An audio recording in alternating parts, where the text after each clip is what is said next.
was beautiful. A broom closet. But the worst part was the shower.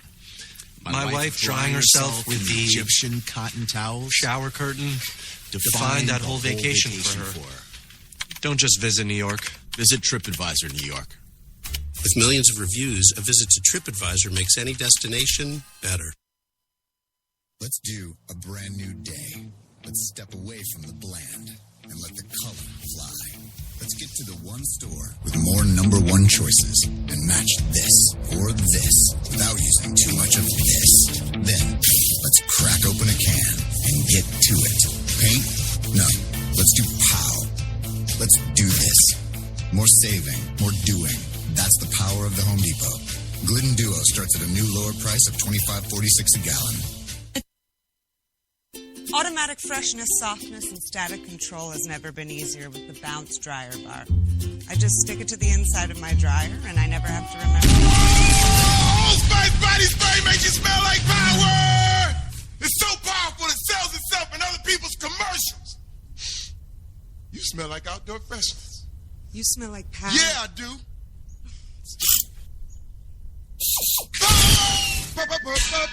Power!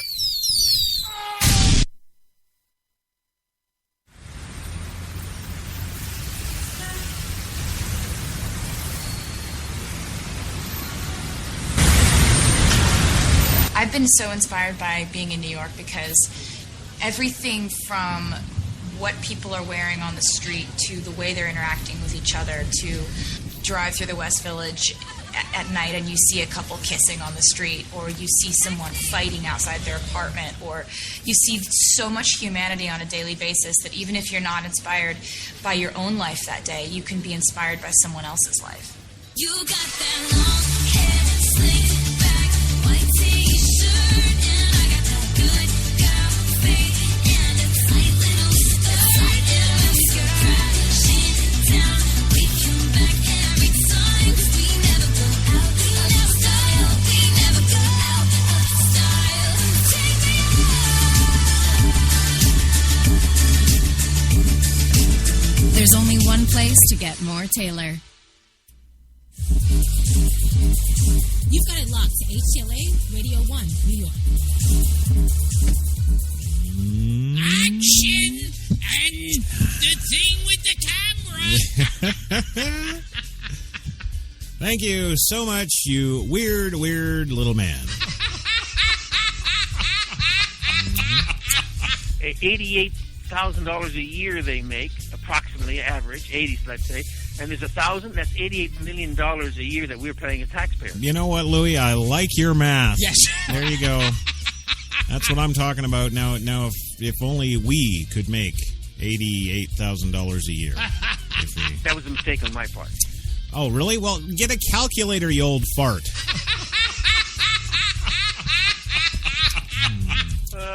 It's just life, and I love doing it. I love doing these kind of stories anyway. Well, and we love having you every single day, over and over and over and over.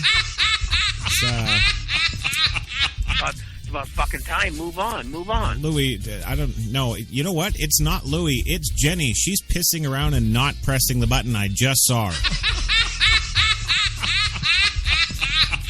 Well, on behalf of HTLA listeners, I do have to apologize to you directly, personally, with a lot of heartfelt meaning, love, and attention.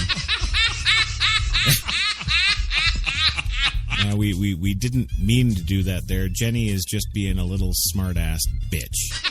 Yeah. That was a mistake on my part. Yeah, okay. They get fucking crazy because all of a sudden nobody loves them. Okay, see, now she's beeping again. All right. Yeah. Well, anyway, welcome back to the big show, of course. Your Coffee and Cigarettes Tuesday Espresso on HTLA Radio 1, New York's best talk, of course. Your man in the know. Yes, your host, your one doing everything without a prescription. It's the one, the only CJT, Christopher Crash Jesus Taylor, in the studio, in the booth. No, I'm not in the booth. God, if I was, we'd need some oil. Yeah. Welcome back to the show today. Of course, 78 degrees Central Park right now. The Zool clouds are dispersing. I think we're going to live. Yes. I think we're definitely going to survive. Yes. I was going to. No, I would say. Oh, go ahead. Yeah, see, you're the guest / co-host. I'm the actual host. I'm the one who gets I don't know, what is it, seniority when speaking. Yeah. So you just remember that there, you little Jew. That's right. Well, moving on today, we got lots of speculation. Yes, we do. Oh my God, what the hell was it? Are we under attack by aliens, or was it merely Artie Lang farting? Well, we got very few clues about a mysterious beach blast. Providence, Rhode Island. Yes, a loud boom that rocked a Rhode Island beachgoer right out of her chair is still a mystery days later. With no evidence of an explosive device, few clues in the sand, investigators and scientists are wondering whether this was a bizarre case of just nature acting up.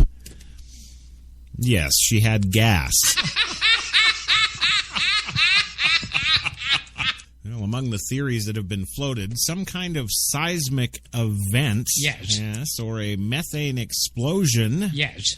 Well, there you go. That's the Artie Langist theory. Yes. Or an explosion caused by decayed seaweed or other organic matter under the sand. I must confess to not understanding this particular event, says Stephen Porter, Associate Professor of Ecology and Evolutionary Biology at Brown University. Everything at this point is entirely speculation, he says.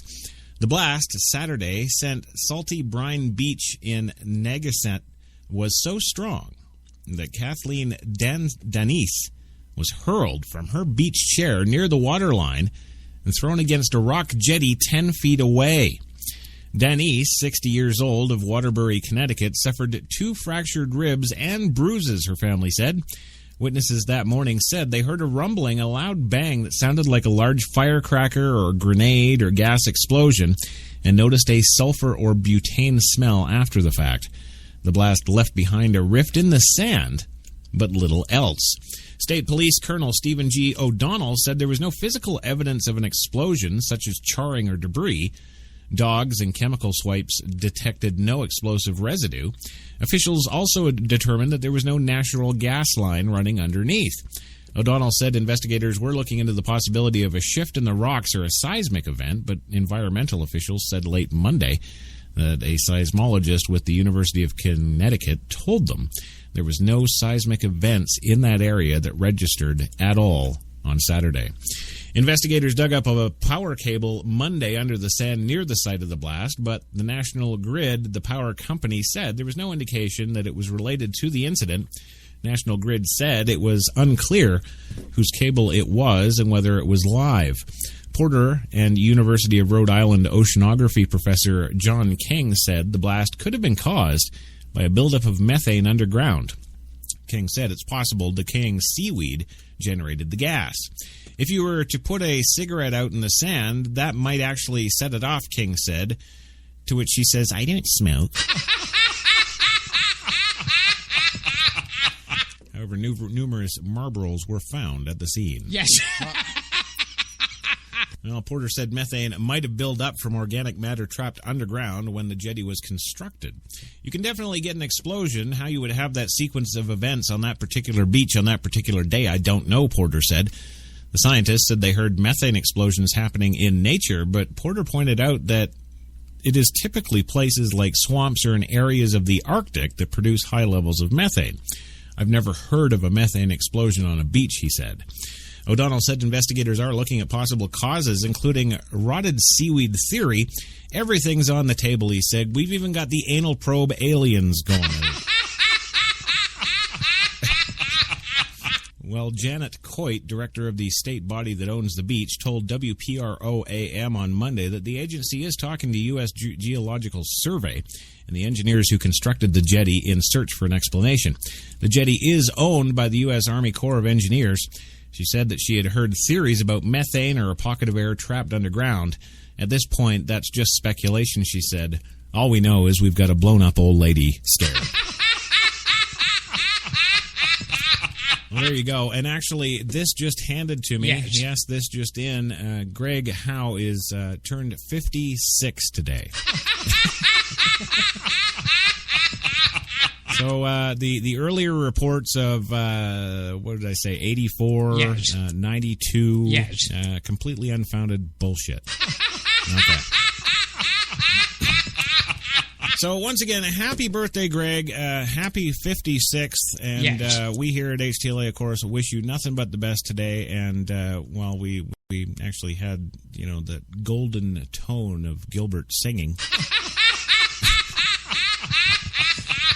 I say, what the hell, Gilbert? Give it to him again. You gotta... Take me to There you your go. heart.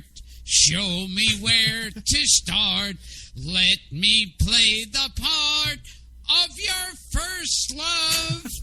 All the stars are right. Let us make a wish tonight, my love. Pity those who wait. Trust in love to fate. Finding out too late that they've lost it. Never let it go. You will never know the ways of love. Yes, there you go. So, Greg Howe, happy birthday. Let's move the Christ on. Yes, there we go. Well, and what do we got to move on with? Well, of course, how about black folks who've just won $5.9 million now wanting criminal repercussions? That's right. The family is seeking charges. A $5.9 million settlement was won in New York City chokehold death case. Yes, the family of Eric Garner and civil rights advocate Al Sharpton, who's in for 16%. Well, he said Tuesday urged that charges be brought now against Garner's chokehold death, saying the $5.9 million settlement with the city did not provide justice in the case. I don't know. I'm looking at a picture of the mom there holding up a picture of her dead boy. Yes. She looks pretty satisfied. Friday will mark 1 year since Garner, 43 years old, died in a confrontation with police officers on Staten Island. The city announced the settlement Monday. No one has been charged in the case or is likely to be, as the evidence just does not support it. Well, quote, they treated my husband like an animal, and I think they give animals more respect than humans, says Garner's wife, Esau Snipes Garner. No relation to Wesley. Well, Garner, other family members, and Al Sharpton, of course, said that they will continue to press for criminal charges in the case.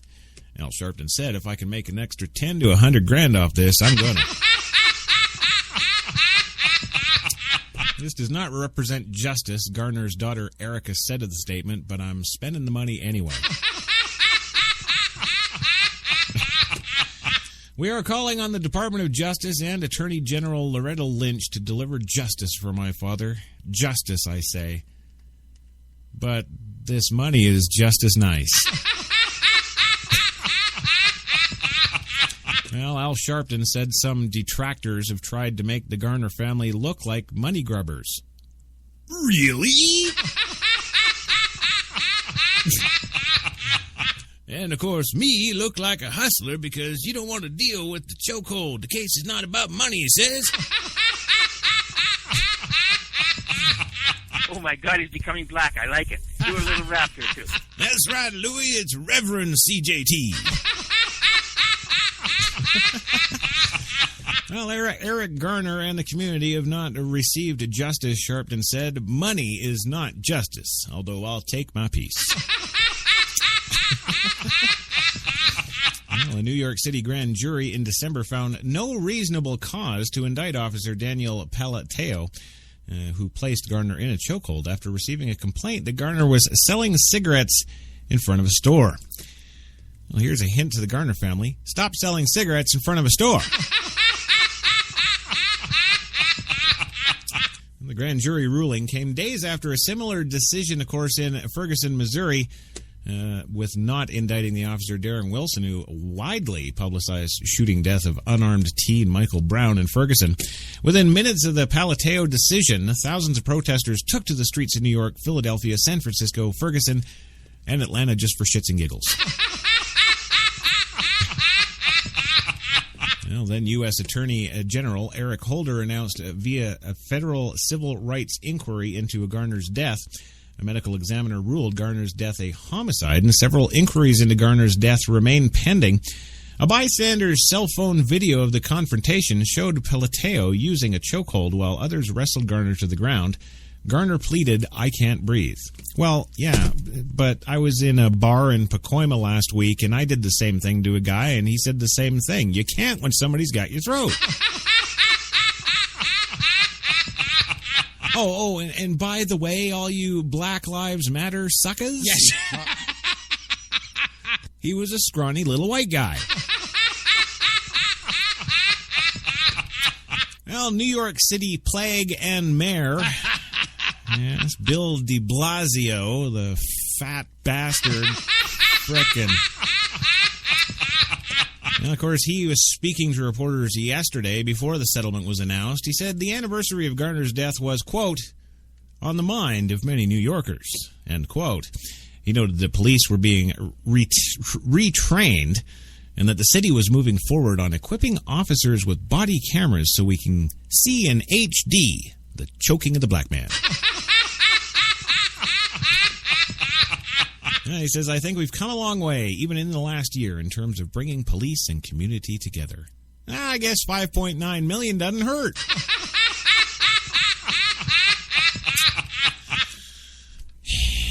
There it is. Well, you know, we had those New York killers on the loose. Yes. Yeah, that was fun for, the month and a half? Yes. Oh, and the gang banging in the laundry room, huh? Well, you know, now there's a new fugitive situation going on, unfolding, if you will. Yes. That's right. It's the El Chapo. Yes, it's all scary. It's El Chapo. DEA documents, of course, show El Chapo began his escape plots back in 2014. Mexico City today, Mexico's most notorious drug trafficker began plotting to break out of prison almost immediately after his recapture at a seaside resort in February of 2014. Internal Drug Enforcement Administration documents obtained by the Associated Press reveal that drug agents first got information back in March of 2014 that various family members and drug world associates of Joaquin El Chapo Guzman were considering potential operations to free Guzman. The DEA alerted Mexican authorities 16 months ago about the plans, said one U.S. official briefed on the investigation. The official was not authorized to disclose the details because he's not supposed to. Well, Mexican Interior Secretary Miguel Osorio Chong denied last night that authorities in Mexico were ever informed of potential escapes. They themselves told us that they don't know where that information came from, he said, referring to U.S. counterparts in the Associated Press's report. The Mexican government announced that it's offering a 60 million peso, that's right, $3.8 million,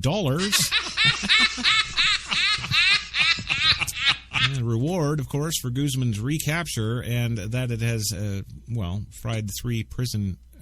fired, I should say, not fried. It has fired 3 prison system officials, including the director of the prison where Guzman escaped. 49 people have been questioned by the government's organized crime unit, including 32 prison employees. Widely considered the world's richest and most powerful drug trafficker before his capture last year, Guzman slipped down a shaft from his prison cell's shower area late Saturday and disappeared into a sophisticated mile-long, or 1.5 kilometer for all you Canadian folk, tunnel with ventilation, lighting, and a motorcycle apparently used to move dirt was just magically there. Yes. Well, the DEA documents indicate that U.S. agents did not have information about Saturday night's escape, which was the second time Guzman has fled from one of Mexico's highest security prisons. But the documents revealed that in March 2014, agents in Los Angeles reported a possible escape operation funded by Rafael Coro Quintero, who helped orchestrate the 1985 kidnapping and murder of DEA agent Enrique Kiki Cardeña. Yes, a plot that involved threatening or bribing prison officials. The same investigation revealed 4 months later that Guzman's son had sent a team of lawyers and military counterintelligence personnel to design a breakout plan. In December of that year, agents in the DEA's Houston Field Division reported that a Mexican Army general stated, quote, that a deal was in place to release both Guzman and Lorea and imprisoned Los Zetas cartel leader Miguel Angel Z40 Trevino Morales. I need $5.9 million just to read this crap. Man, holy crap, holy. The DEA documents obtained by the AP do not include the details of how the previous escape plots would be carried out. In them, Guzman is identified as Guzman Lorea. A widespread manhunt that included highway checkpoints, stepped-up border security, and closure of an international airport failed to turn up any trace of Guzman. Since the 1990s, his violent and powerful cartel has been known for digging sophisticated smuggling tunnels under U.S. borders with Mexico. Guzman was first arrested in 1993, but escaped the Jalisco, one of Mexico's top security prisons, in 2001. Maybe they should call the prison Jalapeno. Oh, it's a bad prison. It gets very hot. Yes. Well, he evaded capture in early February of 2014, although an elaborate network of tunnels that was connected multiple safe houses in Culiacan in his home state of Sinaloa. He was arrested in the resort of Mazatlan later that month. Jim Dinkins, the former head of Immigration and Customs Enforcement's Homeland Security Investigations Unit, said Guzman's history of tunneling makes Saturday's escape really ingenious. The sophisticated tunnel described by Mexican authorities would usually take about 18 to 24 months to complete, Dinkins said, suggesting that it was started almost immediately after his arrest in 2014. The White House said yesterday that the U.S. Attorney General Loretta Lynch spoke with Mexico's Attorney General the day after the escape was discovered. White House spokesman Josh Earnest said the U.S. government has offered its full support to Mexico. He pointed out that Guzman has also been charged with serious crimes in the U.S. The State Department spokesman John Kirby said Guzman's swift recapture by Mexican authorities is a priority for both Mexican and U.S. government interests. Along with the 2014 escape plans, the DEA documents also reveal Guzman was still directing facets of his drug empire. You know, those facets that make money? Well, despite being imprisoned in a high-security facility, DEA reporting further indicates Guzman was able to provide direction in his son and other cartel members via the attorneys who visited him in prison and probably through the use of a cell phone provided by corrupt prison guards, the documents state.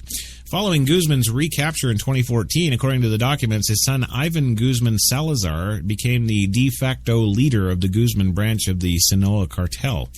Guzman's right-hand man, Damaso Felipe Nunez, took over one of the four major trafficking organizations that operated under the auspices of the larger Sinaloa cartel. God, it's you know, it's just like the movies. Yes, it is just like the movies, you know, and well, I don't know, jeez. I'm sorry, I'm just out of ideas. Go another hour, I'll just be sitting here. Well, yeah. Yes. Okay. How many different families do you have? Oh, way to break it up, Louie.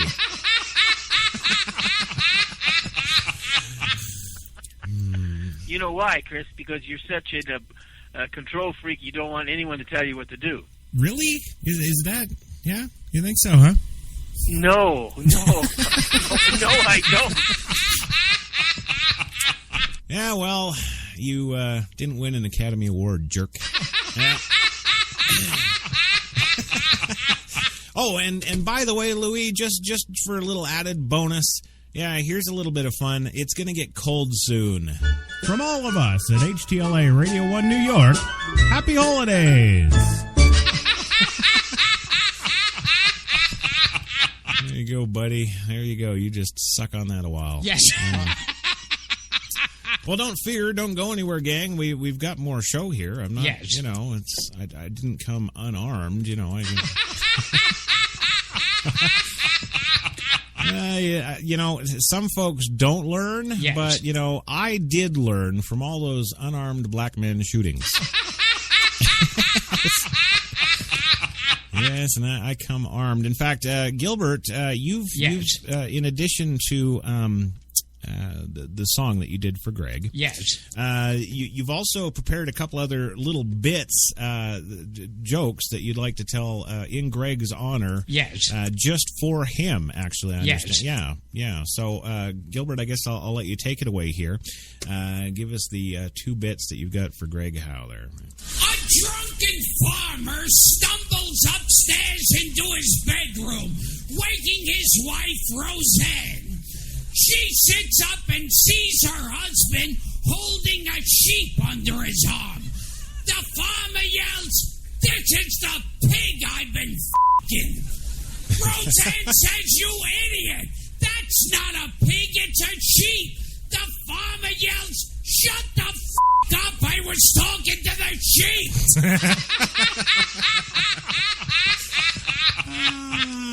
They get f***ing crazy because all of a sudden nobody loves them. Yes. That's it. And of course, Gilbert's got another one. Of course, Yes. it's one of my all-time favorites. I think. Yes. You know, every time I hear this, I don't know why. I just want to have sex. So look out, Jenny. Gilbert's about to let go my aphrodisiac comedy. We'll call it my aphrodisiac comedy bit. Yeah, that's what we'll do. It's the Desert Island one, right? Yes. Yeah, okay. Here he is. Here you go, Greg. Enjoy this little one as well. A gem, a gift from us at Coffee and Cigarettes. Go ahead, Gilbert. Rubber balls and liquor. So these two desperately horny guys are on a deserted island. There's also a girl there, so it's two guys and a girl. They keep trying to come on to this girl. She keeps pushing them away. Finally, she gives up. And they're f***ing her over and over and over again in every conceivable position. One in the back, one in the front, then they switch around, they f*** her the other way. This is going on for months on end. After a year, the girl goes, "I'm so ashamed of what I've been doing," wraps a rope around the tree, and hangs herself. 5 months later, the two guys are on the island there by themselves. One turns to the other, goes, "I'm so ashamed of what we've been doing." And the other guy goes, "Yeah, me too. Maybe we should bury her."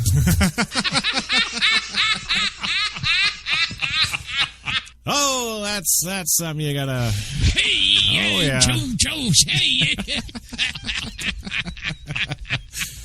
Oh, there you go. So again, happy 56th birthday, Greg Howe. I'm gonna shut up now.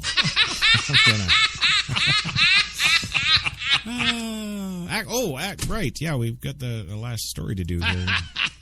Yeah. Well, the last story of the day on the Coffee and Cigarettes, your Tuesday Espresso, of course, is the man who's claiming self-defense in a bear shooting. Yes. Yes, authorities are investigating the shooting death of a bear at Lake Tahoe last week. The unidentified South Lake Tahoe resident said he shot the black bear Thursday night in self-defense. Quote, "He was packing heat." This comes to us from Captain Patrick Foy of the California Department of Fish and Wildlife. Foy said game wardens had previously offered the man a permit to legally shoot bears due to damage to his property, but he turned that down due to fear of retribution by animal activists. Well, bear advocates dispute accounts as described by the Department of Wildlife based on an interview with the man, some suggesting the animal may have been shot out of a tree. Did the bear have a sniper rifle? God, you gotta be careful, man. Sniping bears. Yes. Well, the department is continuing its investigation and will forward the results to the El Dorado County District Attorney's Office, which will determine if the bear was shot legally or illegally. If the district attorney determines the crime was committed, the individual could be prosecuted for killing, illegal taking of the bear, a misdemeanor offense. It's definitely not a clear-cut case, Foy said. Found with the bear was a Barrett 50 sniper rifle and a Navy SEALs headband. Yes. That's funny. The bear's confused, thought he was a SEAL. Well, Ann Bryant, founder and executive director for the nonprofit Bear League, described it as yet another incident of people harming Tahoe's black bears unnecessarily, in this case, illegally. This is a criminal act. We just think it's deplorable, Bryant said. It seems like people take it upon themselves to kill our wildlife. There are ways to handle wildlife, and it doesn't involve shooting them. Well, to which I would say, really, Bryant? This bear was a sniper.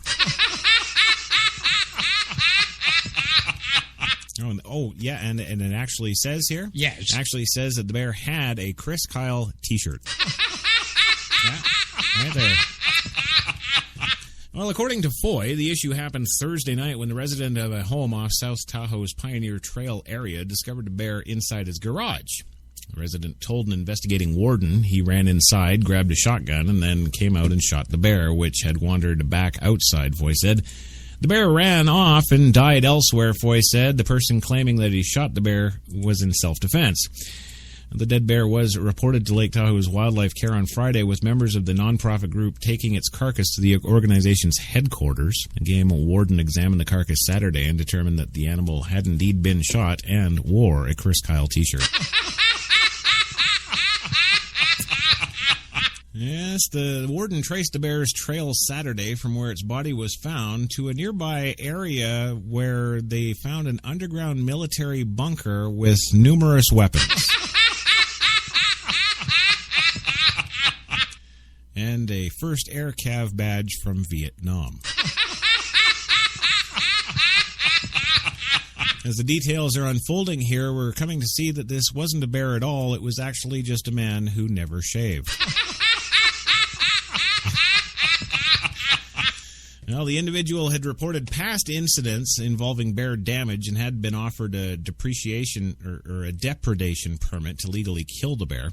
Foy said he declined out of fear of such action would lead to problems with bear advocates, Foy said. After the shooting, the Bear League set up a donation fund to collect money for information leading to the arrest of the responsible party and raised $5,000 in just 12 hours, Bryant said. Tugi Silic, a member of the Bear League and Lake Tahoe Wildlife Care, who examined the bear's body, said he found what he thought were multiple buckshot wounds in the bear's rear, indicating the animal was shot behind, calling into question any claims that the shooting was in self-defense. Yeah, also, however, failed to mention the 5-round ammunition chamber magazine for the Barrett 50 sniper rifle. There's not a chance he is shot in the back, Silic said. He chased it and shot it. Well, actually, no, I can see where this bear was actually shot in the butt, because if it was up in a tree, yes, and it's in its little sniper position, overwatch on the guy's house, yes, you know, guy can get smart and kind of flank around behind him and shoot him out of the tree, and of course that's going to be right up the ass. But I mean, you know, I'm no expert. Yes. You know, I'm really not. I'm not a counter sniper expert at all. But if I were, I would have to say this is easily a case of counter sniper tactics. Yes. Yes. So there you go. There it is. There you have it, gang.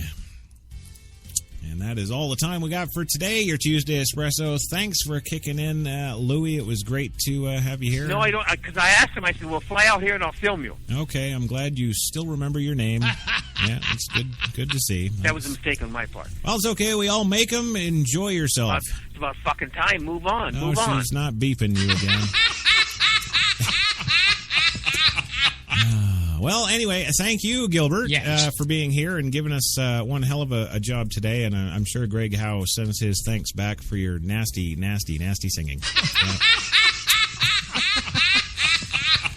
But anyway, all the same, thanks for being here, man. Thank you for listening and support the show for the love of God. There we go. Well, and thank you, HTLA listeners out there, wherever you are, on whatever platform, iHeart, iTunes, Stitcher, Spreaker.com. The live chat room was hopping today. Thanks for being here, guys. Devlon Crawford, Sharon Chesley, all the rest of you. Happy birthday, Greg Howe. I'm going to shut up tomorrow. I won't mention it. But I might do a special show tonight. Happy birthday, Greg Howe. Anyway, if you're out there, have yourselves a great Tuesday. We'll see you here tomorrow. Well, I said I wasn't going to mention it, but happy belated birthday, Greg Howe. There you go. Is that enough? Too much? Too soon? I don't know. We'll never know. But hey, who cares? It's 3 p.m. Eastern, New York City. Right now live, HTLA Studio 2. It's time for your coffee and cigarettes. The Wednesday Grinder. For Wednesday, the 15th of July, 2015. 78 degrees New York City right now. Cloudy and rainy. But, it's 78 degrees and not minus 30. So I'm good with that. Jenny, however, not so impressed. No, she's not. She's, she refused to wear the bathing suit today. It's still 78, but no sun, well, no fun, she says. That's what I get. Well, there you go. What did we got on the show today? You might be asking yourself, hey, we got all kinds of stuff. That's right. Great news. Absolutely. NASA's Pluto probe was not destroyed by the Klingons. It's absolutely true. First in and first story today. The Klingons did not touch the satellite. And of course, we have Obama news. Yes, Obama today says the Iran deal makes the world safer. Yes, right, because he doesn't lie, right? We know that, yeah. Well, also today we'll tell you about Amazon's Prime Day. Yeah, today, right now, happening on Amazon.com. 15th of July is, of course, Amazon Prime Day. And, of course, we'll tell you about the ensuing frenzy, and are those prices really good? Well, no. There's no change whatsoever. That's right, nothing. And, of course, we got Auschwitz news today. Yes, as a 94-year-old SS sergeant is jailed. Also, we asked the question, what happens to those old terrorists? Where do they go to retire? Well, we'll tell you. We've got all that and so much more today. So, hey, come on in and grab a cup, have a seat, light one up, gang. It's the coffee time.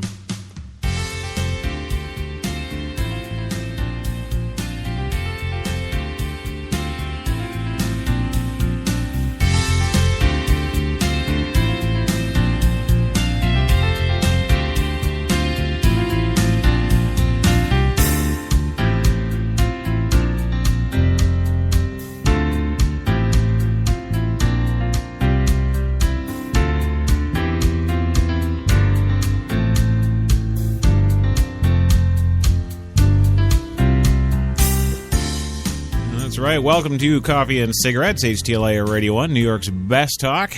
CJT, the man, Crash Man, Crash Jesus, right in the hot seat for you this afternoon for your Wednesday grinder. Of course, we got the one, the only Jenny McCartney in the booth, pushing the buttons as always, making the show go.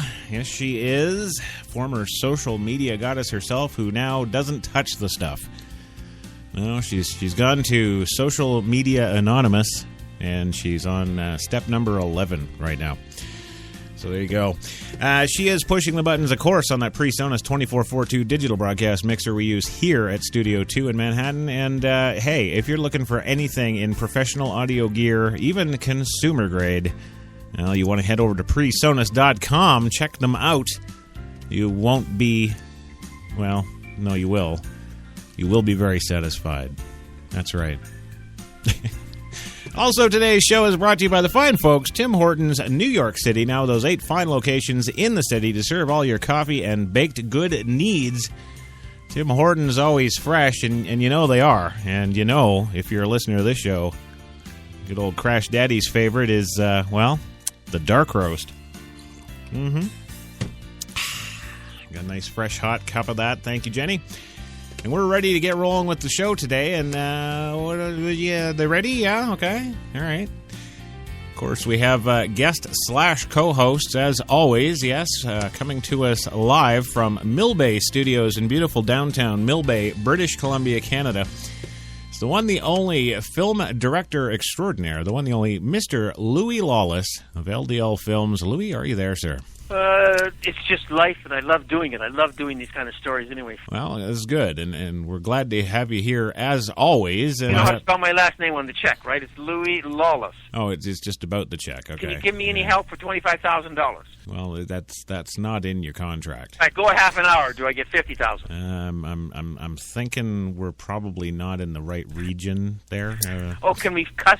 Can I cuss, as I always do on the show? Well, I don't know if Jenny's got the button fixed or not. I guess take a shot. You know, the FCC isn't shutting us down just yet. So, give it a try. It's about fucking time. Move on. Okay, no, that would be a no. It's not fixed. Yeah. And, of course, that little chuckle comes to us from that strange little Jewish man.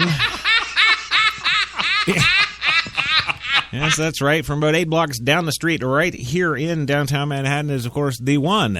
Yes. The only. Yes. Gilbert Gottfried. Yes. Hey, it's a better intro than you do. Yeah, let's hear your version, huh? And this is, I f***ed that up. Right. Right. See, I much prefer my World Wrestling Federation intro. Yeah. What the fuck? Well, you know, what are you going to do? I'm ready. Good. I'm glad you're ready. Louis is belted in and ready to go. That was a mistake on my part. Excellent.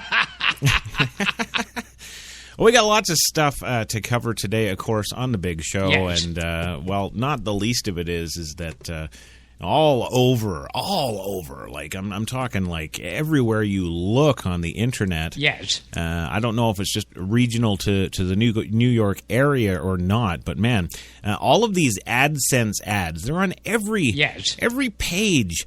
Can Trump save America? Yeah, every page. I'm telling you, it's even Amazon. Yes. Yeah, because we were there today. We're doing some research for the story, and yes. He's all over that. He's all over what is it, Kipsy or something? Kipsy, Dipsy, Whipsy. I don't know, something like that. He's it's like every website you go to. Yes. Yeah, it's just these AdSense things. Can Trump save America? Well, I would think I would ask the more pertinent question, which is, why should he? Why? You know, we all screwed it up, so why? You know, well, actually, no. To be fair, we didn't. Those idiots we apparently voted in did. Yeah. Well, anyway, I don't know what to do about that because, they're just everywhere. I'm not against the man. Yes. No, of course not. I think he's, I think he's exactly what we need. But then I also think that we need to burn all the Democrats and the Republicans in their homes at night. Get rid of the whole House, yes. the Senate, yes. and everybody who's ever touched them.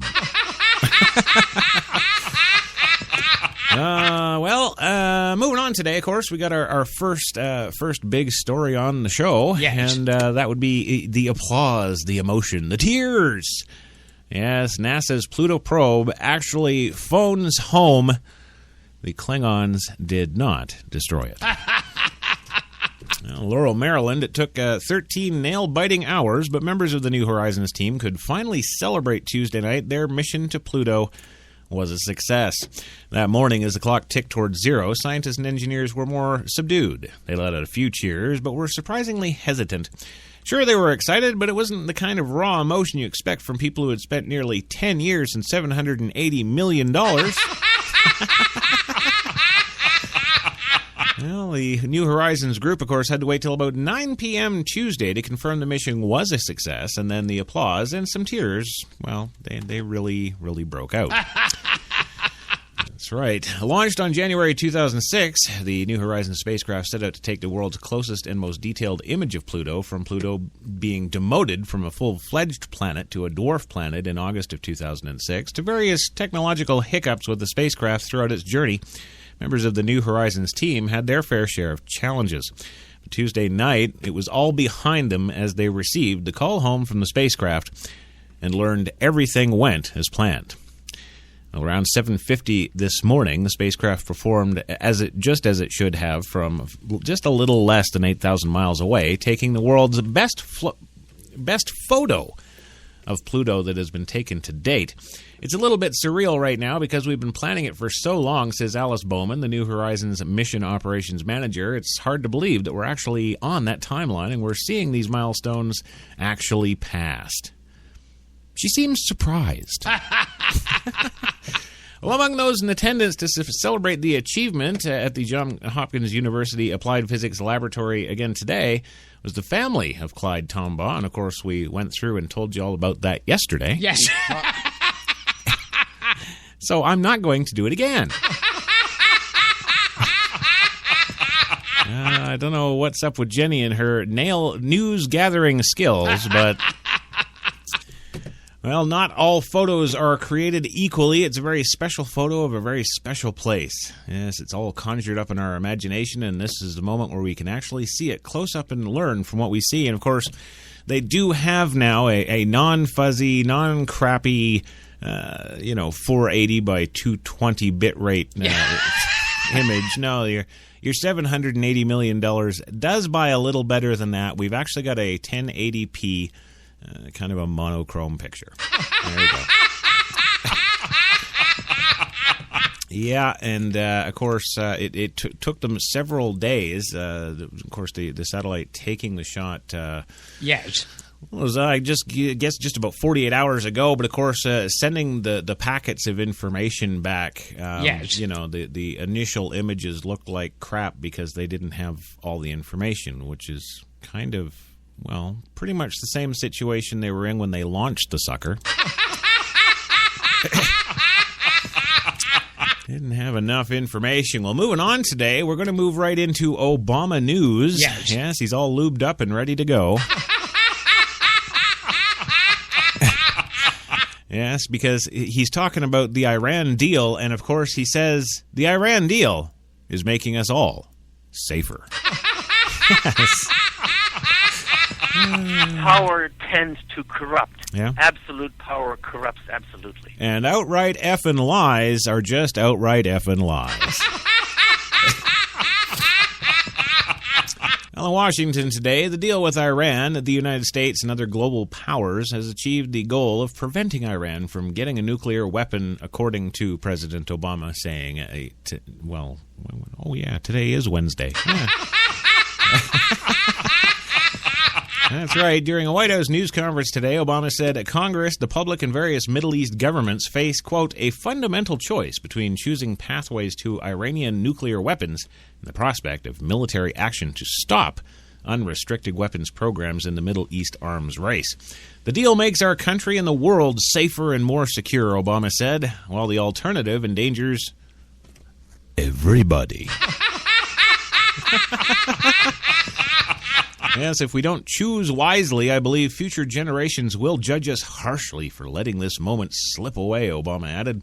The deal does not remove all the threats posed by Iran, Obama said, and the United States and its allies will continue to confront Iran over its support of terrorism and its efforts to wield influence on other countries in the Middle East. And all those times they kicked all of our hostages in the balls for like a year. Well, Israel and other critics have legitimate reasons to distrust Iran, Obama said, citing the Islamic regime's threats against the Jewish state specifically. All of those threats are compounded if Iran gets a nuclear weapon, Obama said. And there are a few, if any, peaceful alternatives to this agreement. Addressing the most vociferous critics, Obama said that if the alternative is that we should bring Iran to heels through military force, they should say so. Obama also said some members of Congress have similar concerns, while some are focused on politics. Quote, "I'm not betting on the Republican Party rallying behind this agreement," he said. "This deal does not block Iran's path to the bomb. It paves it," says Ron Dermer, Israel's ambassador to the United States, speaking on MSNBC's Morning Joe. During the news conference, Obama disagreed. He said that the agreement doesn't depend on Iran changing its behavior, but it instead is designed to solve one particular problem, making sure they don't have a bomb. Now, the president urged Congress to assess the agreement based on the facts and not on politics. Under the agreement, the U.S. and allies will reduce sanctions to Iran, and it cuts back on activities that they could be used to make nuclear weapons. The Republican-run Congress right now that will review the agreement and has the option of passing resolution of disapproval. Obama, however, has pledged to veto any congressional move to derail the deal. Senator Bob Corker of Tennessee, chairman of the Senate Foreign Relations Committee, said on the same program that he is approaching the agreement as a skeptic. Senate Majority Leader Mitch McConnell pledged a thorough review of the accord, including hearings, witnesses, and ultimately a vote. We're all predicated on what McConnell called a basic test, much like speaking.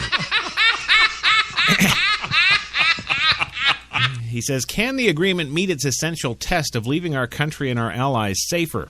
Some congressional Democrats have also expressed reservations about the Iran agreement and, well, another target of the Obama administration's lobbying efforts. Vice President Biden met this morning with members of the House Democratic Caucus to discuss Iran in specific. In Israel, Israeli Prime Minister Benjamin Netanyahu called the deal a historic mistake. There you go. That was a mistake on my part. That's historic, Louis. Oh, it's not awful, but just not good. Yeah, I know. Well, yes, it's a historic mistake, he said, adding that the sanctions relief will provide Iran with a jackpot of billions of dollars it can use to pursue its aggression and terror in the region and indeed the rest of the world. Netanyahu, on the media blitz of his own, told NBC News that the deal also threatens the United States by giving the number one terrorist regime in the world a chance to pursue nuclear weapons through subterfuge, just like I said yesterday. See, so I'm not just another crash-talking radio host. Yes. No. See, world leaders are in the same mind as I. Yes. And you know, if you got a radio host that's got the same mind as world leaders, yes. Well, damn it, I want more money.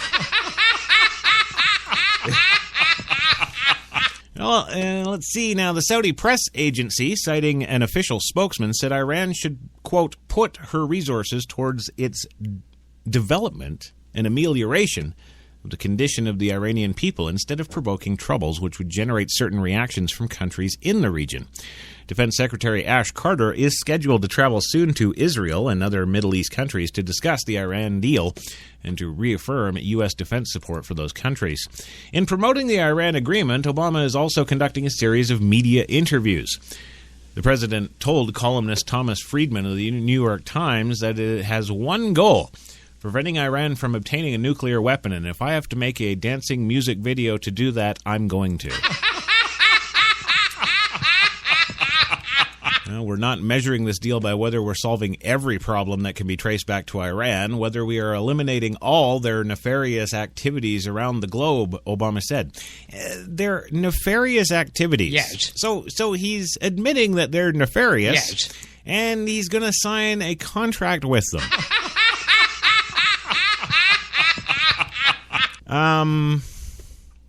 I suppose he sealed it with a handshake, too? Well, the skeptics also say that ending sanctions on Iran will replenish its treasury, providing the government money it can use to finance terrorism and spread its influence throughout the Middle East. Abso-frickin-lutely. And, oddly enough, the man himself says that's a concern that he cannot dispute. Good. So you're siding with them. Yes. You've done the deal with them. Yes. You're announcing it to everybody. Yes. You got the music video coming out. Yes. And you're not disputing they're going to bang you. Does that sound like a good deal to you? Yes. Well, I don't know if that's a good deal or a bad deal, but I do know something that's a bad deal. Yes. Yes, it's when corporations lie to you. That's right. And I'm not just talking about Monsanto. No, I'm not talking about Monsanto. In fact, I am talking about Amazon.com, the effing liars. Yes. Yeah. Yeah. I guess you missed that effing liars part, Gilbert. What, not funny? I mean, come on. Thank you. You got to give me the good laugh for that kind of comedy gold. What Yes. God, smarten the hell up, man. Everything that could go wrong goes wrong. Yeah, whatever. I don't care. Yes. Well, anyway, well, I guess it's not going wrong for them because they're having record sales today. Yes. Also, yes, record sales in the what is it? The Rebel flag. Assholes. No, but we're kind of letting the can out of the worms today. Yes. Yes, we are. We're going to give you the straight goods on the Amazon Prime Day and the lying fiasco that it is. But, of course, we've got some responsibilities to our sponsors, those lying ass. Yes. Yeah. Yes. So we're going to go over that first 2-minute commercial break. But not fear, when we come back, we're going to tell you all about the Prime Day deals kicking off and how they're screwing us. Yes, deep, hard, often, and without lube. Yes. Yeah. I don't even think they're giving us the prison spit. Yeah. Anyway, gang, we'll be back in 2. You've got it locked to HTLA Radio 1, New York.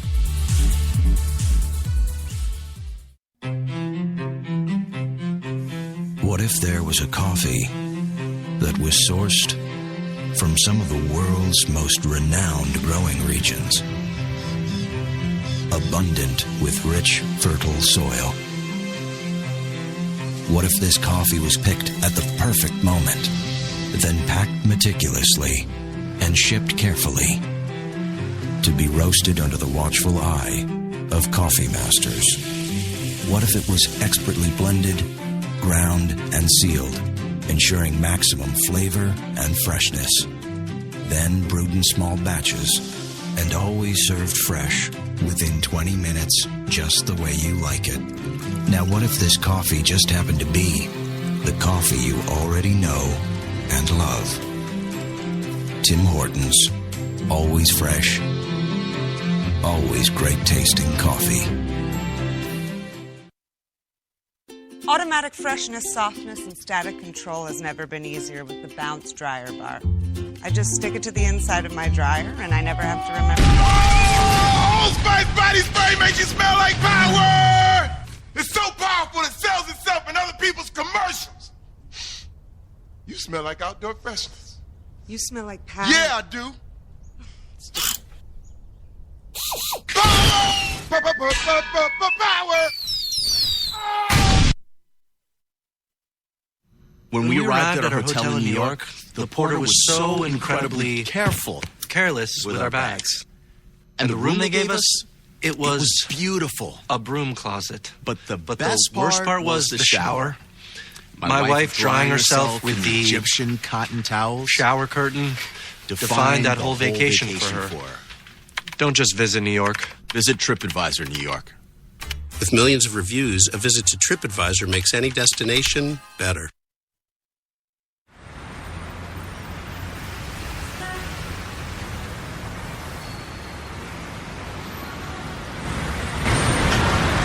I've been so inspired by being in New York because everything from what people are wearing on the street to the way they're interacting with each other to drive through the West Village, at night and you see a couple kissing on the street, or you see someone fighting outside their apartment, or you see so much humanity on a daily basis that even if you're not inspired by your own life that day, you can be inspired by someone else's life.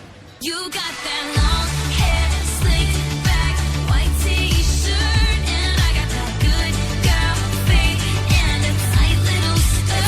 And when we go crashing down, we come back every time, 'cause we never go out, we never style, we never go out of style. Take me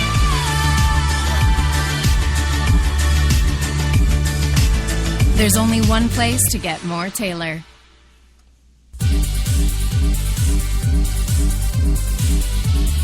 We're New York's best talk radio, HTLA Radio 1.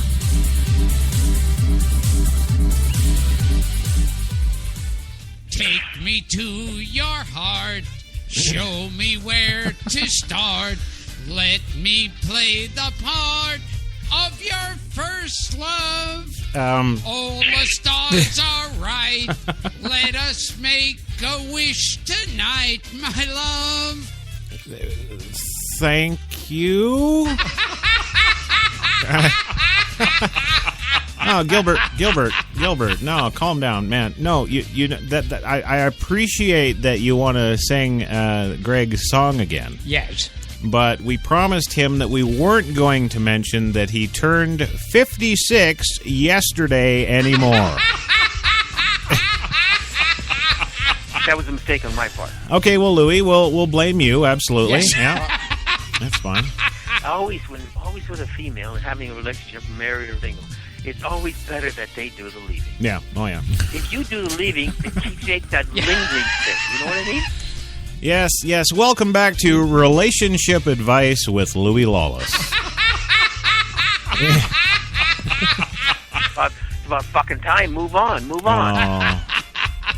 Jenny, you really got to get the button. You really...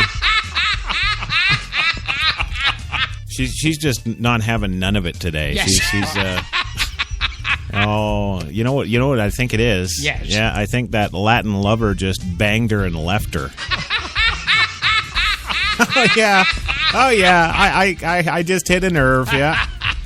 That's what it is.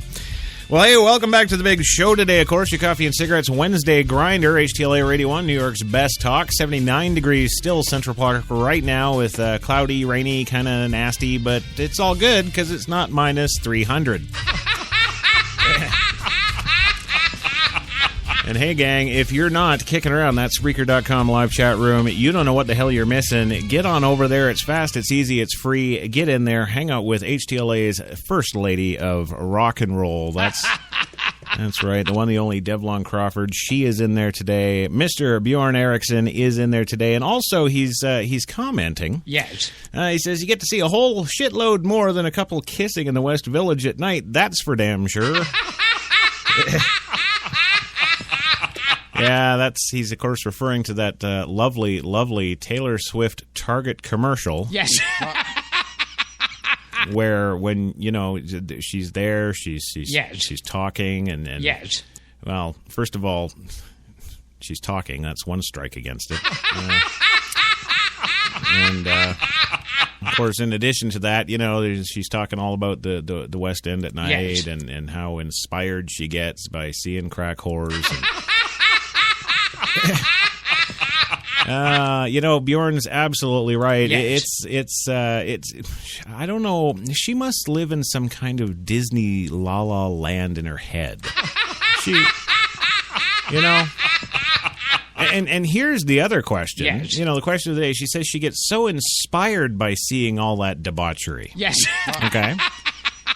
Okay, well, here's the question, Taylor. If you're getting so damned inspired, how come you're not like Frank Sinatra and coming out with a cool song like New York, New York? You're coming out with crap like, I don't know, what's that new one, Blood Suck or something? They get crazy because all of a sudden nobody loves them.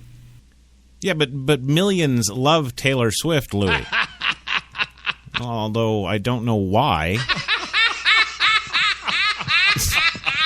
No, really. Let's be honest here. Yes. Let's be straight and let's be Simon frickin' Cowell for a minute.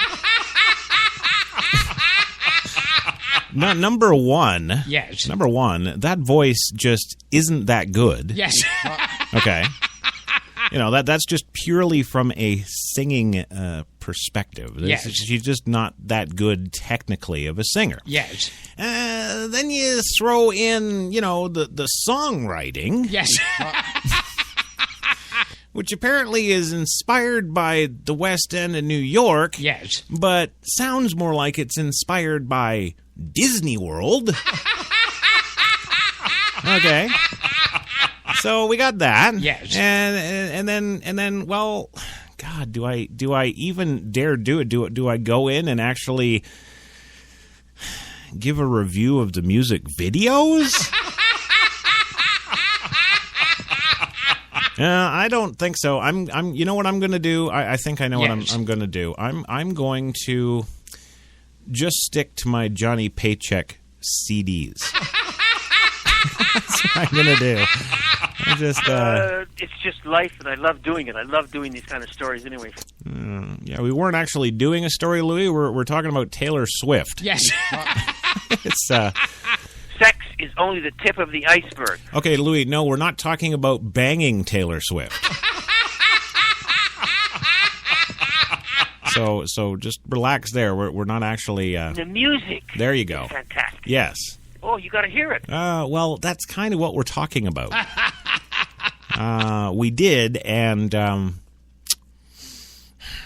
don't know. Is there a button they push on American Idol to eject the people off the stage? You know, I know they have that show at the beginning of every season, like, you know, the worst idiots they can possibly get on a stage. Yes. But no, I'm thinking of The Voice. Yes. They have that button they push. Yes. And, I don't know, their chair lights up and you die or something. Oh, whatever it may be, of course. Oh, well, then there is that. Yes. Yeah, Bjorn just said that the Times Square has really become Disney World. So, yeah. He's kind of right about that. Yes. Yeah, he is. No, I would have to give him that, but I'm sorry. You know, it's a good thing HTLA is not New York's best rock. Well, I don't even think Taylor Swift qualifies as rock, but you know, it's a good thing we're not on the music side of the radio biz, because, man, I tell you, I could not say one nice thing about that idiot. I couldn't.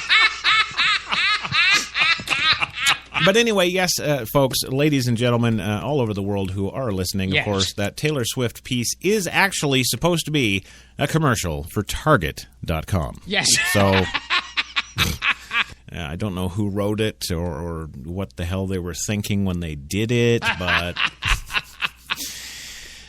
I go a half an hour. Do I get 50,000? Okay, I'm gonna bite. I'm gonna bite. Louis, what do you possibly need all that money for? I need to try and raise $25,000 to enter in the Academy Awards, and I think it's a fantastic risk because we have a tremendous chance. There's about 200 members that vote on it, and they all you have to give them a DVD now. Okay, so what? You did the latest Taylor Swift video? Is that? And I finally figured out how to edit. Well, then good. I'm sure the video is very nice. Yeah. Well, moving on, because we got to move on. We can't just talk about Taylor Swift and all this airheaded garbage for the day.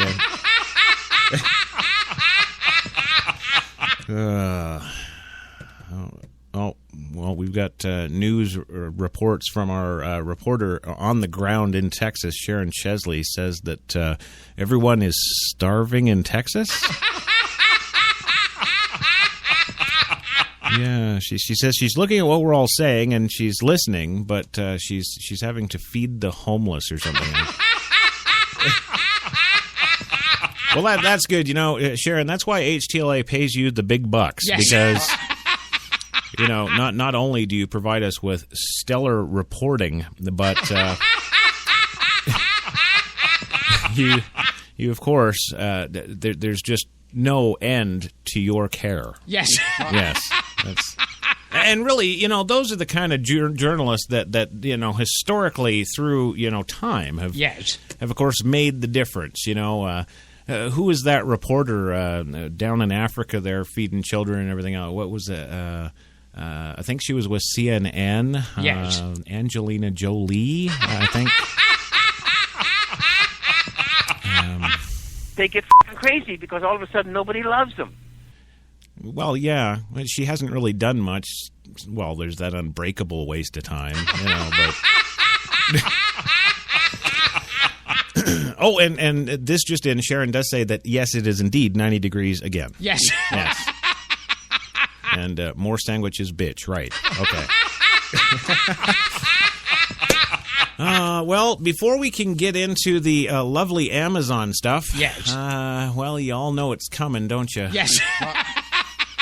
Yes, of course, we are back from that commercial break. I've stalled as long as I possibly can, and I can't put it off anymore. So, unfortunately, we do need to fulfill our NAACP obligation, of course, once again. Yes.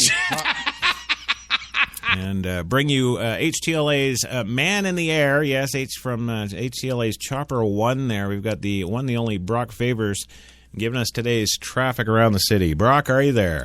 Hello, everybody out there. This is Brock Favors with Traffic on the Ones. Chad Armstrong is out sick today, so I am filling in for my usual land reports, and I'm up here in the chopper, but I got to tell you guys, I am loving the view. Oh, my God! Oh, no, stop! Oh! Whew. All right. Well, we are over the 10. It is massively clogged down there like a pint of maple syrup on a cool November morning. And we do, oh, goddamn, we're gonna die in this mother. Oh, my God! Woo! Okay. Okay, I am very sorry, folks. It's a little bit of a bumpy ride up here. We are now approaching the 405, where the left lane is blocked by a mattress. So somebody is going to be doing a little return to IKEA later today. You know what I'm saying? Oh, no, please! Oh, goddamn! Oh, get me out this motherfucking death machine right now! Oh, no, black people ain't meant to be in the sky! We ain't meant to be in the sky, man! Oh, mama, help me, mother. Oh, mama! But a 405 is up right now. Ain't nobody going down this. I'm sorry. I'm sorry. I'm very sorry, folks. I'm very sorry, but I'm losing my up here. Actually, you have every right to. We're about to crash. Help me!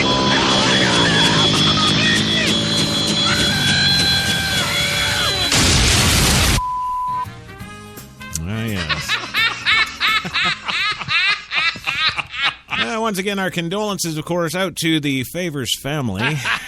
And I'd like to remind the NAACP that Brock himself, right on the broadcast there, reporting live from HTLA's now crashed Chopper 1. Yes. He did report, and if you listen closely, he says, black people ain't meant to fly. So stick that in your NAACP white president hat and suck it. All right, gang, and now it's that dreaded time. Yes. Oh, and Jesus, I don't think poor old Bjorn is going to be up for this shit. Although, he might have a chance. Yes. He did mention in the Spreaker.com, a live chat room, of course, the WKRP turkey drop. So, you never know. He might be able to survive our weather report. And, of course, we do have to go now to Frankie for the Wednesday weather, thanks to the CEO and corporate heads at HTLA who are freaking deaf.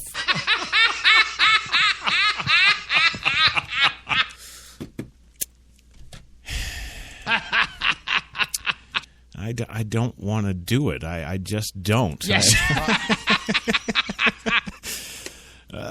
Louis, you got anything? You got a...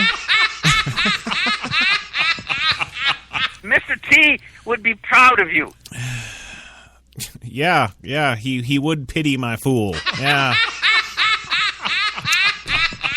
All right, well, I don't want to have to do it. Ladies and gentlemen listening, I'm very, very, ever so goddamn very sorry about this. But I'm being told now from Jenny in the booth, shaking her finger at me like a little bitch, that it is time to go to our special needs weatherman. Yes, I don't know what the hell organization we're trying to suck up to with this one, but here we go. And I think there were complaints about it. Yeah. Where I think like they were saying like they were going to censor it or stop in Britain, saying this is against the laws of nature. Yeah, absolutely. Okay, well, I we can't put it off anymore. I would advise everyone in the listening audience to just, I don't know, go out for, what is he going to take, like 5 minutes today? Yes. Yeah, go out and water your lawns or go beat some beehives or something. If you come back in about 5 minutes, it should be all over and we should be happily on with some other things. Or we will have taken our eyes out with forks. Eyes, ears, same thing. Yes. Yeah. All right, so I guess without further ado, unfortunately, HTLA very, very proudly presents Frankie McDonald and his Wednesday weather report for, I'd like to be able to say the continental U.S., but who knows? It's hit or miss. Here he is, Frankie. Yeah. Frankie McDonald. And I have to talk to him a certain way for him to start. Yes. Right, okay. Hang on, here we go. Okay, Frankie, you can go ahead now. This is Frankie McDonald, my own TV station, live in Sydney, Nova Scotia. Major storm is heading for South Dakota on Friday, October the 4th, 2013. It's going to bring up to 30-plus millimeters of rain. Rain will fall sideways. The winds are going to be very strong in South Dakota. It's going to be high winds and heavy rain in South Dakota. It's going to bring colder temperatures as well because the low pressure is going to intensify. Then it's going to turn into a major storm in South Dakota. It's going to bring a lot of rain, a lot of wind. Because of the warm and humid air, it's going to meet with the cold air coming from the north. That's going to cause a lot of rain. People in South Dakota, be prepared. Have your rubber boots ready, have your raincoats ready, have your rain suits ready, because a lot of rain, a lot of winds headed for South Dakota. Order your pizzas and order your Chinese food. Pizza. It's going to be stormy conditions in South Dakota. It will affect parts of Nebraska and Minnesota as well. Yeah? Don't open up your umbrella or your umbrella get broken. Oh, fuck. Yes. It's going to be heavy downpours, very strong winds. Is he done? And winds will be howling in South Dakota on Friday, October the 4th, 2013. 2 years ago, you idiot. It's going to be very stormy conditions in South Dakota. When you drive your car, avoid the puddles and don't drive your car to the puddles just in case the car can get stalled. Especially very deep puddles. When you go for a walk, wear your raincoats and wear your rain gear and rubber boots. Yeah. And put up your hood on your head to keep your head dry. Don't open up your umbrella, or your umbrella can get broken because it will be way too windy in South Dakota on Friday, October 4th, 2013. Yeah. Winds will be very strong and howling winds in South Dakota. They will also affect parts of Nebraska and parts of Minnesota as well. If it's cold enough, it may bring some little bit of wet snow in South Dakota as well. But the snow will melt on the ground. Best of luck to people in South Dakota. Be prepared for a powerful storm. Have your iPads charged. Have your iPods charged. Have your iPhones charged. Have your cell phones and tablets charged. Buy bottled water. Buy cases of Pepsi and Coke. Frankie, are you? You're done now. Thank you for. Have your crank up radio ready. Have your 3G and 4G internet ready. Have your flashlights ready. Have your extra batteries ready just in case the power goes out during the storm in South Dakota on Friday. Best luck to you. People in South Dakota, be prepared for a powerful storm. Take care.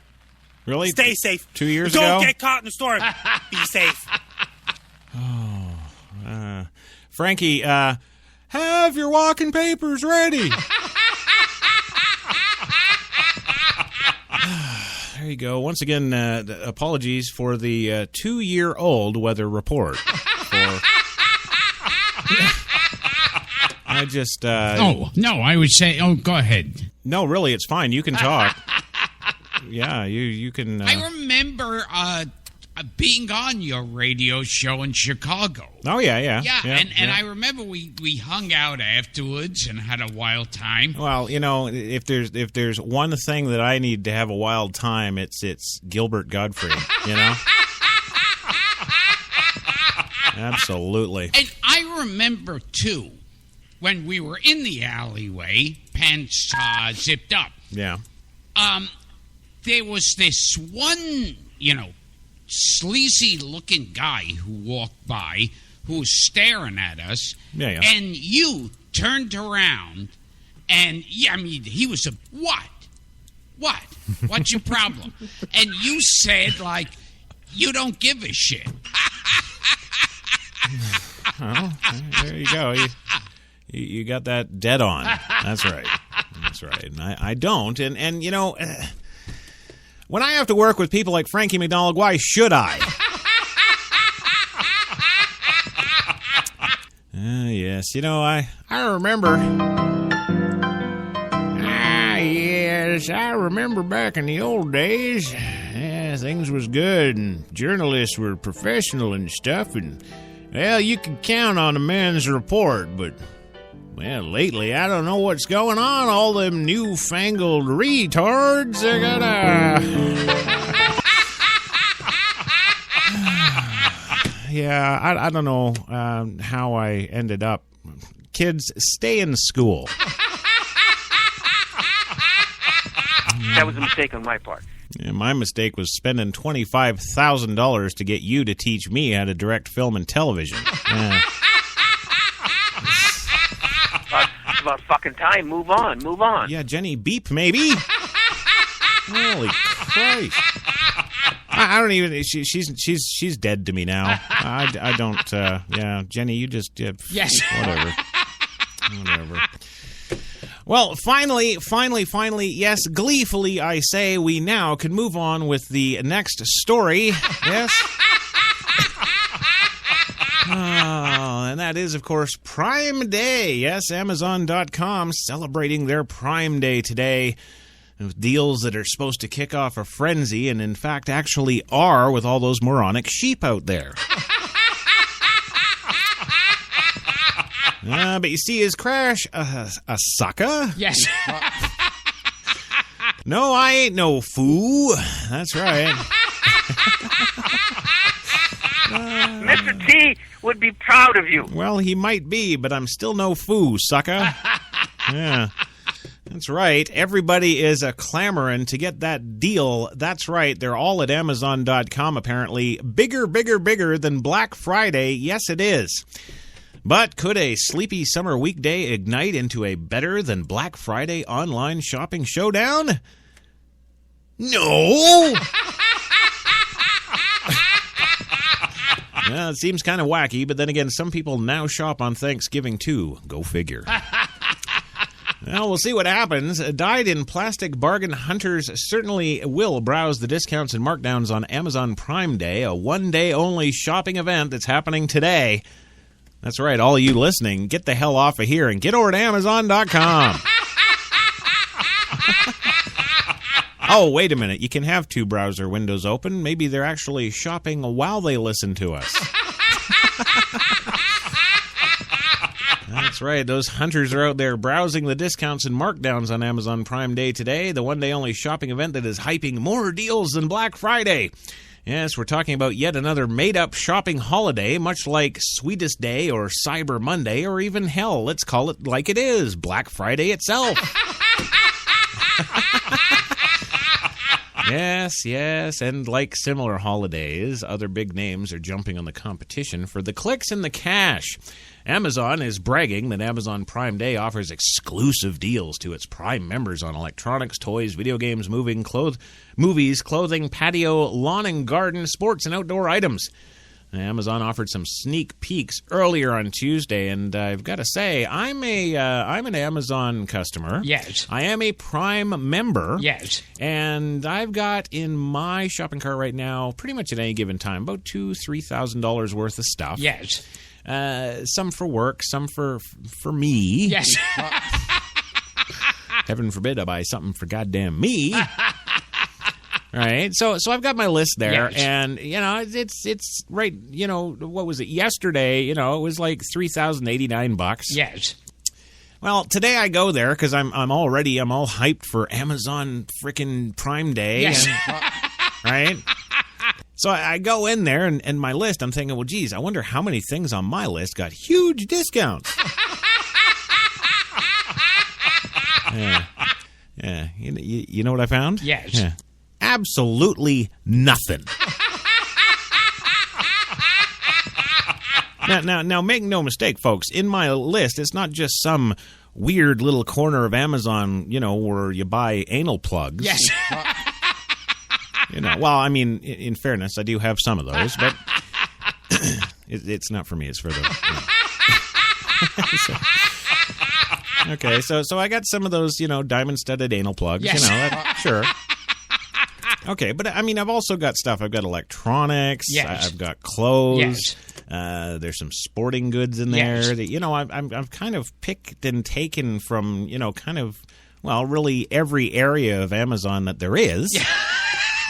And do you think I'd see a reduction in price on just one item? No. Well, Best Buy came out with its sale in advance of the Wednesday promotions, creating a Tuesday Tech Day sale. Yes. Yes.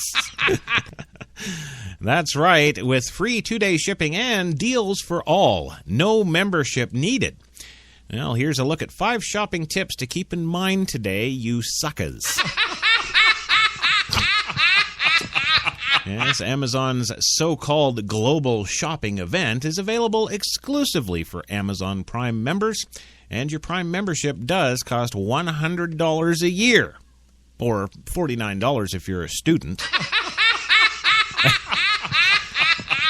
Yes, it is possible, no surprise, perhaps, that you can get a 30-day free trial to access Amazon Prime Day deals, but you'd have to go hunting for coupon codes and crap for, days yes. to find anything about that. So, yeah, no doubt Amazon Prime Day is yet another way to build Prime membership.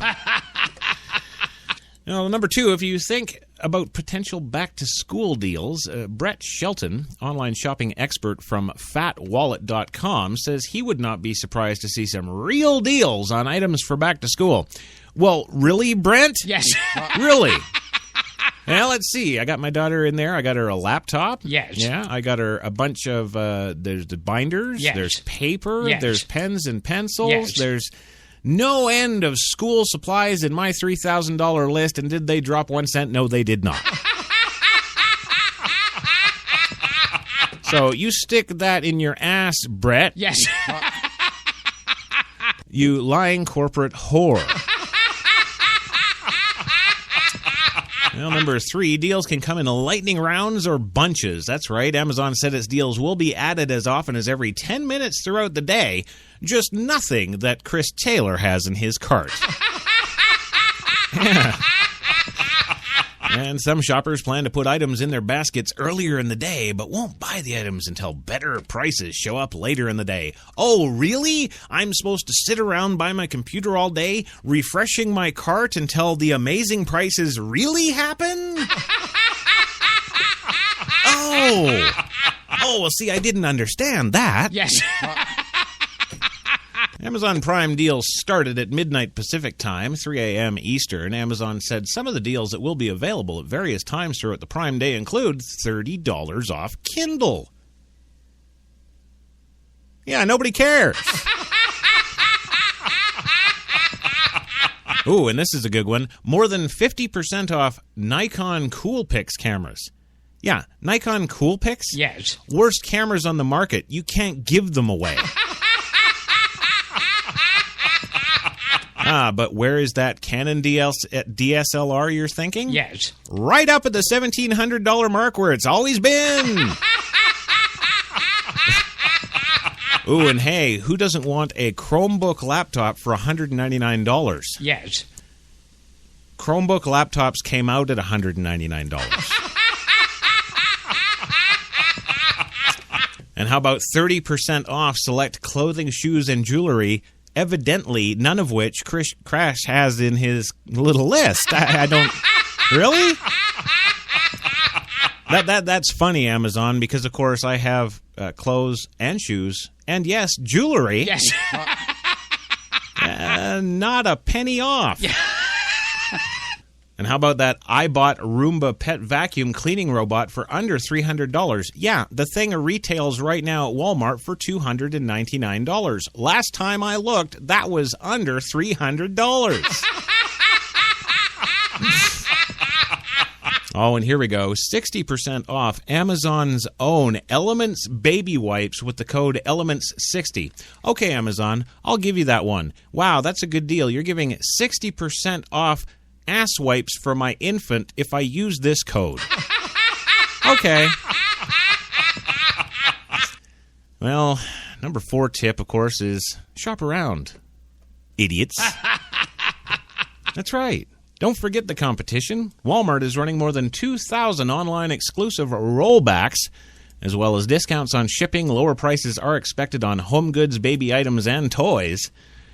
That's right. Walmart's minimum order for free shipping is dropping to $35 from currently $50 in at least 30 days this summer. It's good to compare those electronics prices, of course, between Amazon and Walmart, seeing as how 9 times out of 10 you can get it cheaper at Walmart.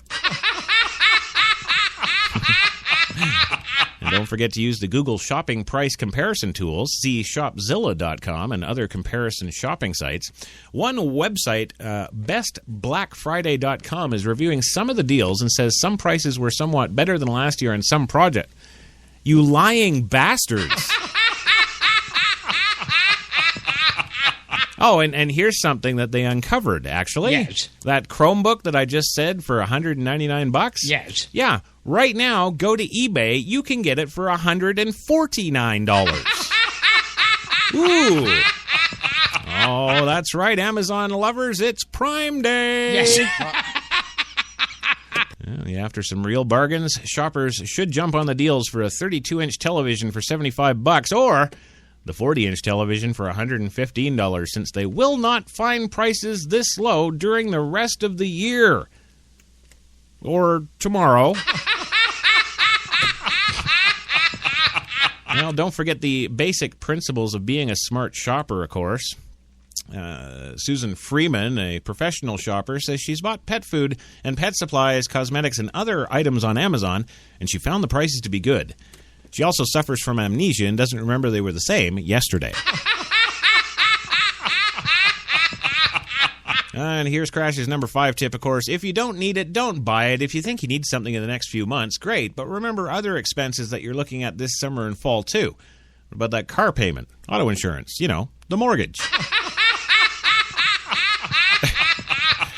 Don't get so overwhelmed by the hype that you buy stuff now that you really don't need. Keep some money in that checking account and wiggle room in your credit card to cover summer I don't know why I keep wanting to say customer. Cover summer movies, concerts, and everyday bills, too. There you go. And if you'd like more information, you can get a hold of Susan at 313-222-8876. So if you're like me and are going to phone up probably every hour on the hour for the rest of the day to bitch her out, we can also take the stalking to the next level, of course. You can follow her on Twitter. That's right, at TOMPOR. That's Tompour.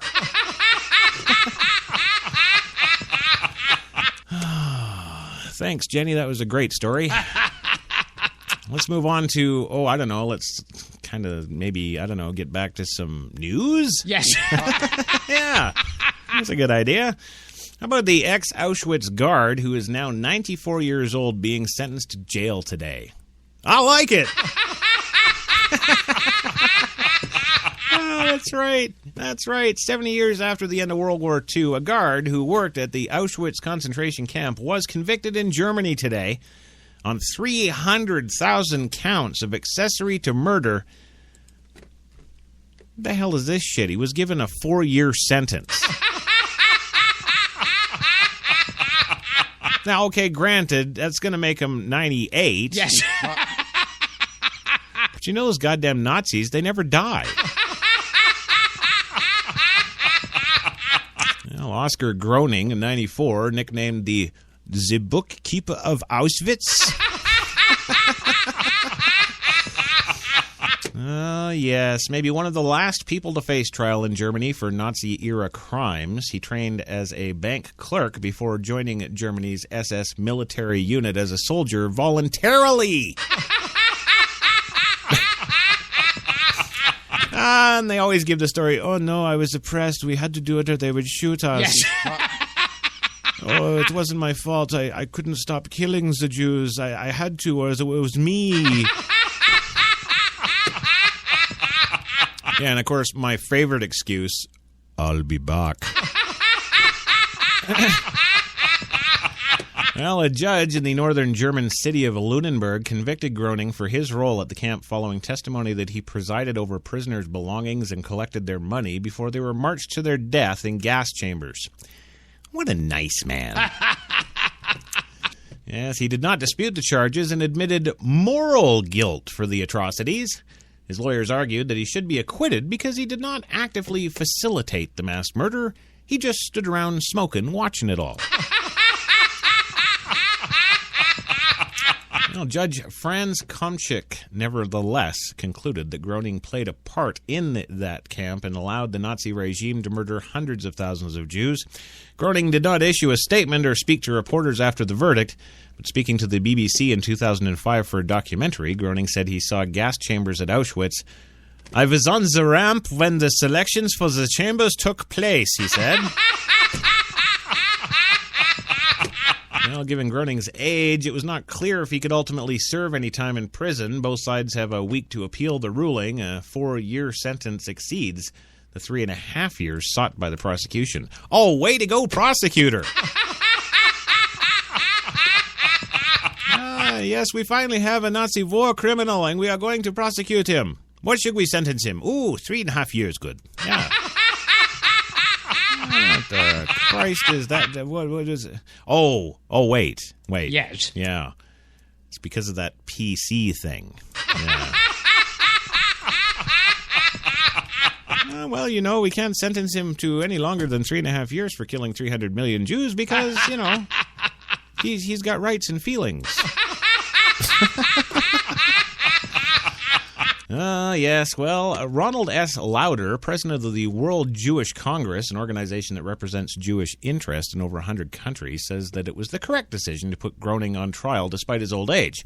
Albeit belatedly, justice has been done. Mr. Groening was only a small cog in the Nazi death machine. Well, that's kind of a stupid thing to say, because you know what? If you take that little cog out, the rest of the shit don't work. guess he doesn't know about mechanics. Yeah. Without the actions of people like him, the mass murder of millions of Jews and others would not have been possible, Lauder said. We urge authorities in Germany and other European countries not to relent on the quest for bringing the perpetrators of the biggest crime in the history to mankind to justice, he added.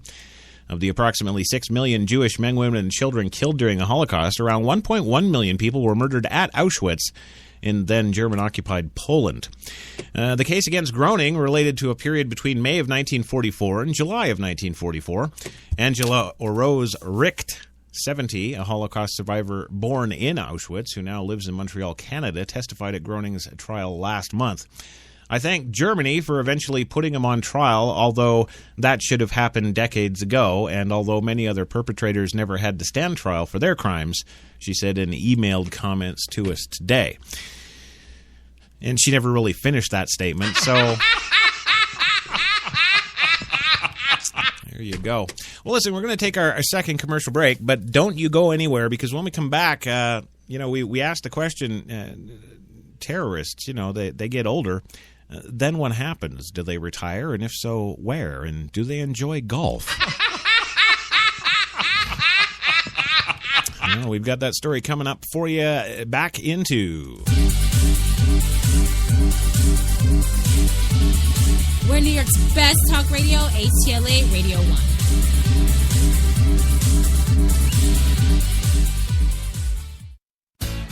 Good morning. Welcome to Tim Hortons Cafe and Bake Shop, where fresh always tastes better. What can I make you this morning? How about our new flatbread breakfast paninis? Made fresh, just for you, with your favorite breakfast ingredients on maple or multigrain flatbread, then grilled to hot, melted perfection. Just $2.99. Who couldn't warm up to that? Tim Hortons Cafe and Bake Shop, where quality really does meet value.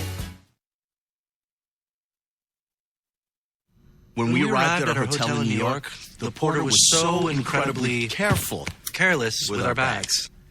And the room they gave us, it was beautiful. A broom closet. But the worst part was the shower. My wife drying herself with the Egyptian cotton towels. Shower curtain. Defined that whole vacation for her. Don't just visit New York. Visit TripAdvisor New York. With millions of reviews, a visit to TripAdvisor makes any destination better. Let's do a brand new day. Let's step away from the bland and let the color fly. Let's get to the one store with more number one choices and match this or this without using too much of this. Then, let's crack open a can and get to it. Paint? No. Let's do POW. Let's do this. More saving, more doing. That's the power of the Home Depot. Glidden Duo starts at a new lower price of $25.46 a gallon.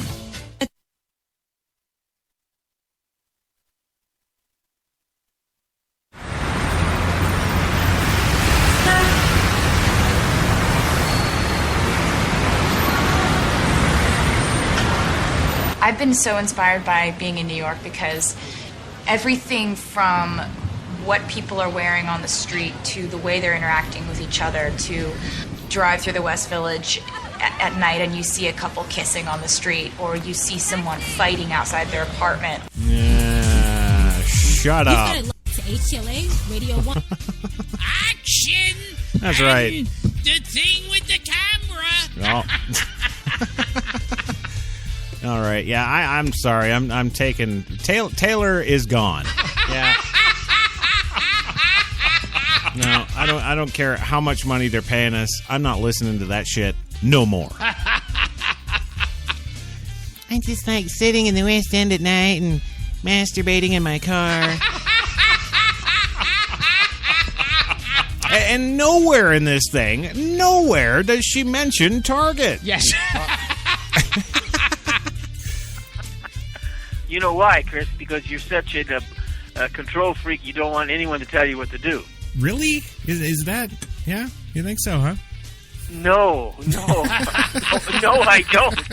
Well, there you go. I don't care. I'm taking matters into my own hands. If we've got to, do the Frankie McDonald weather report, I'm taking that out.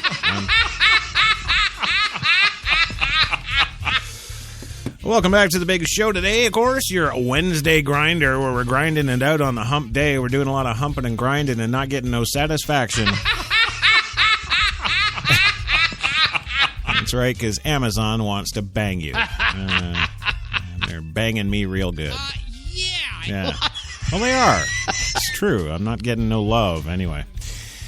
Yes, 80 degrees right now, Central Park. The sun is kind of trying to peek the hell out. Yes. I guess something for this 15th of July, 2015. And hey, if you're shopping on the old Amazon right now, go to another goddamn website. What are you doing? That was a mistake on my part. Yeah, I figured you were browsing. Yeah. That's it? Don't got anything? And I remember, too, Yeah? when we were in the alleyway, Right. pants zipped up. Sure. Okay. There was this one, sleazy-looking guy who walked by, Yeah. who was staring at us. Well, you already covered that. You big deal. What about him, like... And I remember, and this is why I feel I have a real connection with you. Oh, yeah? Because in the alleyway, when that's the beginning. Well, she bent over in the alleyway, and you inserted yourself. Right. And then she started to blow me, Uh-huh. and my erection was kind of a semi-erection because I kept looking at you. So when you're standing there trying to get a blowjob and looking at really hard, and then I remember. Oh, God. I had a hotel room. Oh, of course, yeah. So we both went up there, and you went first. You are my opening act. Yeah, no, I'm your hero. That's what that is. And, it always, boggles me, Yes. Gilbert. Why the hell you're getting a blowjob in the alley? Yes. Everything's going along swimmingly. Yes. Apparently. The question that just keeps leaping to the forefront of my mind in big, 3D fonts that are on fire is why are you looking at me? I don't get that. We hugged in the elevator, Uh-huh. and I still have an erection. Well, yeah, I know. I do that to all the boys. Yes. Yeah. I lived in Greenwich Village for a while when I first started out as an actor. Oh, really, Louis? Did you get inspired there and do a commercial for Target and not mention Target? Did you? We were 5 steps away from winning the Academy Award. Right. And we did. No. What are you, shocked? All right, well, welcome back to the show again. I guess I should get the hell on with, I don't know, the really stories. Yes. It's kind of what I do here. I do the stories. It's just life, and I love doing it. I love doing these kind of stories anyway. Well, okay, well, you take this one then. Oh, wait, that's right. You can't because you're in some film and TV studio in Mill Bay and don't really have control of shit. Right, so maybe shut up and let me do my job. God damn it. Okay, well, even terrorists get older. Well, then what happens?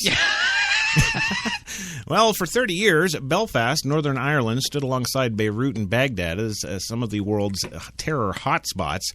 Vicious fighting between Catholic nationalists seeking to join Ireland and Protestants loyal to the British Crown claimed more than 3,500 lives. Bombs, bullets, and horrific crimes inflicted incalculable damage across Britain in a war that it seemed would never end. But in 1998, the Good Friday Agreement brought peace to Northern Ireland. The fighting stopped, the world moved on, and a generation of combatants who dedicated their lives to war, well, they found themselves with nothing left to do. It's a good thing that we've got the Amazon Prime deals today. Yeah. Well, at a time when it feels like Britain and the U.S. are waging an endless war on terror, Northern Ireland is a reminder that all wars end eventually. So what happens when the fighting stops? What happens to the terrorists when they retire? What happens to extremist movements that ended in peace but not victory? Well, there's a short documentary called When Terror Gets Old. United Kingdom senior correspondent Corinne Purtill, a video journalist, Mark Altman's meet ex-fighters of the IRA and other preliminary groups in Northern Ireland's war. They find men and women now in their 50s and 60s discovering that survival comes with its own struggles, and to find out what they think about redemption and indeed regret. Which, well, yeah, the story ends there. They don't have any. Really, Jenny, is that it? Like, that's it. What do they do in their spare time now? Are they golfing, and if so, where? God damn it! It's about fucking time. Move on. Really, we're just going to leave it like that, Louis? They get fucking crazy because all of a sudden nobody loves them. Yeah, well, nobody's loving Jenny, that's for sure. Well, don't worry. I've got more stories, of course. This one, the chimps, are they more advanced? Yes, they are. They're more advanced than humans in at least one specific way. Yeah, you see, it's never a slow day around here. Yes. No, we've got chimps.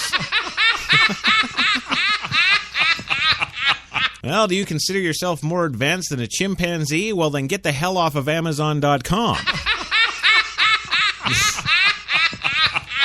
Well, when it comes to your hands, at least, you might be wrong. The American and Spanish researchers who studied the hands of chimps, orangutans, and humans, as well as those of human ancestors and ancient apes, say that the chimp's hands have evolved significantly since humans and chimps diverged on the evolutionary path some 7 million years ago. Initially displaying a long thumb and shorter fingers, chimp and orangutan fingers elongated now that allowed them to swing among the trees. Yes, but the human hands, with a long thumb for grasping objects, have changed little over millions of years. Genetically, we all suck and should end it all. Apparently, back when early humans started producing flaked stone tools in the systematic fashion, probably as early as 3.3 million years ago, their hands were, in terms of overall proportions, pretty much like ours today, explains study author and George Washington University scientist Sergio Almeida. He also says that if we were to take an early hominid's hand and jerk you off, you probably wouldn't know the difference. Well, Amidia suggests that the hands of early humans as far back as 6 million years ago may have been similar as well.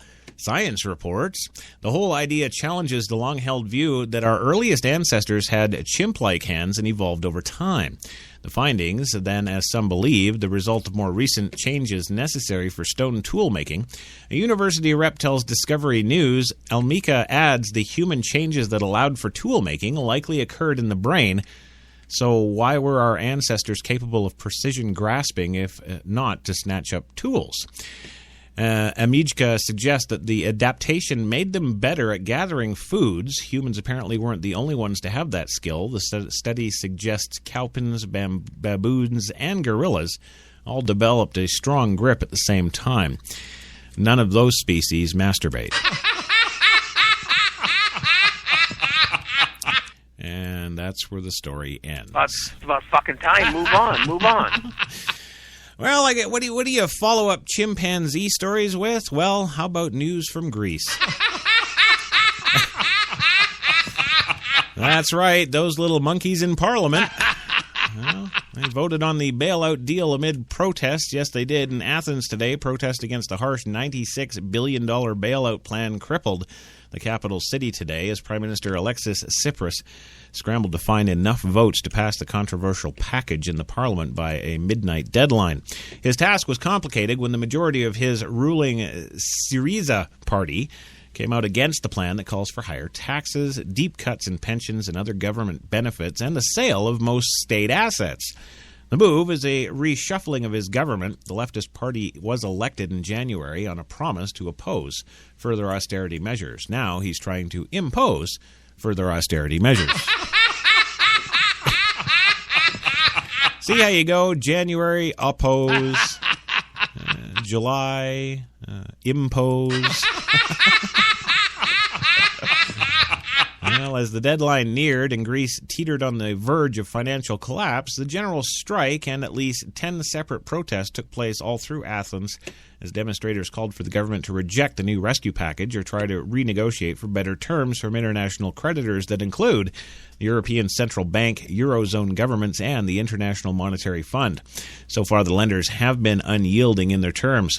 The bailout measure was approved early Monday after an all-night negotiation session with Eurozone creditors.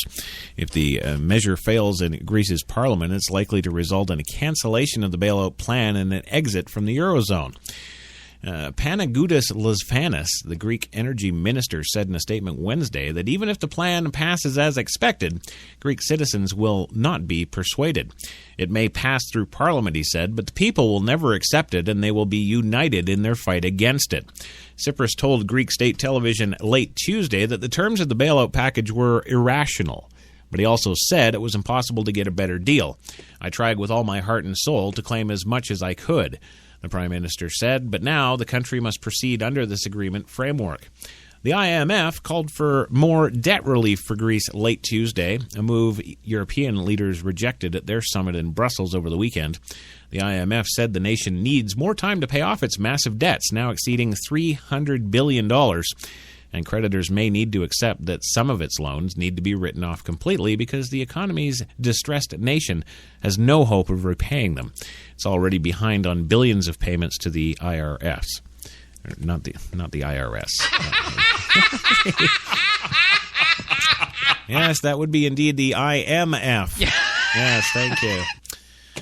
Well, the IMF's call for debt relief clashes with an assessment of Greece's debt burden published Wednesday by the European Commission, which appeared to rule out any relief. Greece has already received more international financing than all of Europe did from the U.S. Marshall Plan after the Second World War.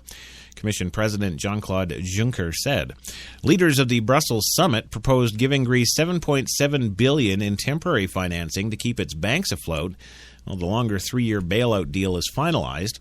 At one of the morning demonstrations today, protesters said the government was stuck between a rock and a hard place.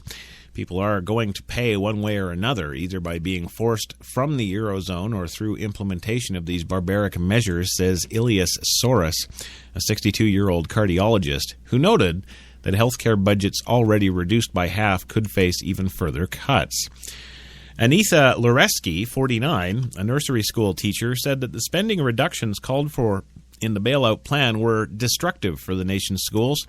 We can't feed our students, she said. There has been negative effect on equipment and education trips. Parents are called on to contribute financially, even as they're experiencing the effects of the austerity themselves. Greece has been on the brink of economic collapse since missing a June 30th debt payment deadline with the International Monetary Fund. Since then, banks have been closed, account holders have been limited to taking less than $70 a day from ATMs, and foreign money transfers have been blocked. Some stores are running out of imported items. The economists say the banking system is just days from insolvency. The situation makes the austerity plan even more difficult, says Kostas Pittis, a 60-year-old public sector engineer who participated in a Wednesday morning rally. Quote, the new austerity measures are more than tough, Pittis said. They come when the Greek people have been crushed by 5 years of austerity on top of more austerity. 5 years ago, we had some money to support our country. Today, we're completely dismantled as a society. They have taken everything apart. Eleni Thermou, 50 years old, a nurse, said that she would like to see the bailout plan rejected. Conflict with the EU is the way to go, she said. We would say no to ruthless taxation and devastating pension reforms. After chimp masturbation, there's your Greece update. And finally today, how the hell long does it take to change a battery? Well, according to the Solar Planes team, months and months. That's right. The Solar Planes world flight has been suspended after it received some battery damage. In an attempt to circle the globe in a solar-powered plane, well, it was all come to a crashing halt today until 2016 because of irreversible damage to the batteries due to overheating en route from Japan. The Solar Impulse team said in a news release today. The grounded plane, dubbed Solar Impulse 2, will be housed in the University of Hawaii hangar at the Kilauea Airport in Oahu while repairs are made. It will continue its journey April 2016, according to Bertrand Piccard, chairman of the project and one of the two pilots for the single-seat aircraft. The carbon fiber plane, which operates strictly on solar power, took off in March from Abu Dhabi, the capital of the United Arab Emirates. Then made stops in Oman, Myanmar, China, and then made an unplanned stop for nearly a month in Japan after high winds damaged a wing. The Trans-Pacific leg was the riskiest part of its journey, and there was no place for it to land in an emergency. The 118-hour flight from Nagoya, Japan, by co-pilot Andre Borschberg, broke the record for the world's longest nonstop solo flight when it arrived in Hawaii on July 3rd. But it came at a price, Piccard said. That cost is that we overheated the batteries during the first day of the flight, he said in a statement. We've damaged the batteries. He did not blame the technology, rather an evaluation of how to use the batteries during a steep climb in a tropical climate. The damage to certain parts of the batteries is irreversible and will require replacement. Replacements will take several weeks to work through, the team said in a statement. Piccard, a Swiss balloonist and explorer, was nonetheless upbeat. Exploration and adventure is not only when you raise the flag with success, but when you have delays and problems and doubts, and you have to build up a lot of courage inside to get past them. Setbacks, the two pilots said, are part of the challenges of the project, which is pushing technological boundaries to the limits. Their stupid little batteries. Now, the wings of the Solar Impulse, which are wider than the wingspan of a 747, hold 17,000 solar cells that power propellers and charge batteries. It flies on stored energy at night. The plane's optimal speed is 28 miles an hour, but it can fly twice as fast during the day when the sun's rays are the strongest. And there's a bunch of little diagrams and charts and graphs and all that crap of the stupid plane that takes 6 months to change its batteries. See, in my little boy Tristan, yes. He thinks that I take too long, changing out his D cells in one of his toys. Yes. And imagine the look on the little guy's face when I tell him, well, I'm sorry, son, it's going to take us 6 months to replace these batteries. Oh, really, idiots? Come on. You know what? I think I know what it is. Yes. Yeah, those pilots, those explorers extraordinaire. Yes. Yeah. I bet you all of this was designed by design. Yes. I bet this is just so that they can sit around at Amazon.com and buy shit. That's what I'm thinking. Oh, there's the music, gang. That's all we got time for today. Hope you enjoyed the show. Louie, as always, it was great having you here. Thank you very much, sir. I nearly got kicked out of a theater. I can't remember what I saw about 2 weeks ago because I was booing and screaming. Well, yeah, you got to have a hobby. Yeah. Also, Gilbert Gottfried, thank you for being here, my friend. I love having you. Thank you for listening and support the show for the love of God. You're so emphatic. And to the HTLA listener out there, whether you're on iTunes, iHeart, Stitcher.com, Spreaker.com, Podcast One, Universal Radio. Geez, did I forget anybody? Much joy to you on this Wednesday. Hope you get through the rest of the week nice and quick. If you want a little help with that, tomorrow, 3 p.m. Eastern, tune in again for your coffee and cigarettes, the Thursday Double-Double. We're sure to lighten up something, even if it's only your scrotum. There you go. I want to thank the one, the only Sharon Chesley, Devlon Crawford, and, of course, Bjorn Eriksson for their participation in Hangouts in the Spreaker.com chat room today. Remember, if you're anybody who's anybody, get on over there, Spreaker.com, punch in HTLA, come find us, and you too can be a Spreaker superstar. Anyhow, that's all for us today. Have yourselves a great rest of the Wednesday. We'll see you tomorrow.